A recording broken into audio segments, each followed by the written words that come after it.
મહીસાગર જિલ્લાના 6 તાલુકામાં 99 ગ્રામ પંચાયતમાં સરપંચની ચૂંટણીની સીટનો પ્રકાર જાહેર થતા વિરોધ ઉઠવા પામ્યો છે, જેમાં સંતરામપુર તાલુકાની અંદાજિત 39 તેમજ કડાણા તાલુકાના 7 ગ્રામ પંચાયતોની સીટના પ્રકારની ફાળવણીને લઈ સંતરામપુર અને કડાણામાં તમામ સીટ અનુસૂચિત જનજાતિની ફાળવતા સ્થાનિક આગેવાનોએ અને ચૂંટણીના વાંછુકનો વિરોધ સામે આવ્યો છે। જિલ્લા પંચાયત પ્રમુખ સંતરામપુર એપીએમસી ચેરમેન તેમજ સંતરામપુર ભાજપ પ્રમુખ દ્વારા વિરોધ નોંધાવી રજૂઆત કરાઈ હતી।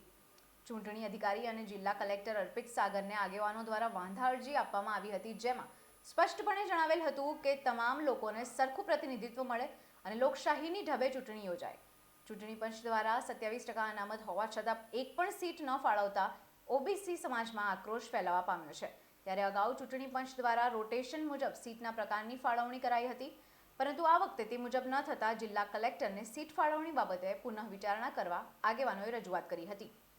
વર્તમાન સમયમાં મહીસાગર જિલ્લાના સંતરામપુર તાલુકામાં ગ્રામ પંચાયતની ચૂંટણીઓના સંદર્ભમાં જાહેરનામું પ્રસિદ્ધ કરવામાં આવેલ છે, જેમાં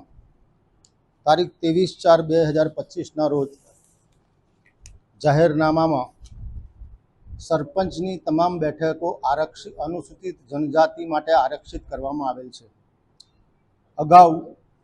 તારીખ 10/8/2021ના રોજ જાહેરનામું પ્રસિદ્ધ કરવામાં આવેલું, જેમાં તમામ સમાજના લોકોને પ્રતિનિધિત્વ આપીને 12 જેટલી ગ્રામ પંચાયતો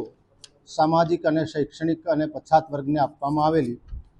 3 ગ્રામ પંચાયતો સામાન્ય લોકોને આપવામાં આવેલી અને 2 ગ્રામ પંચાયતો અનુસૂચિત જાતિ માટે આરક્ષિત કરવામાં આવેલી।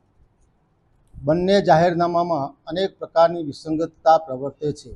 જેથી સામાન્ય મતદારો, અનુસૂચિત જાતિના મતદારોમાં અને બક્ષીપંચ સમાજના લોકોમાં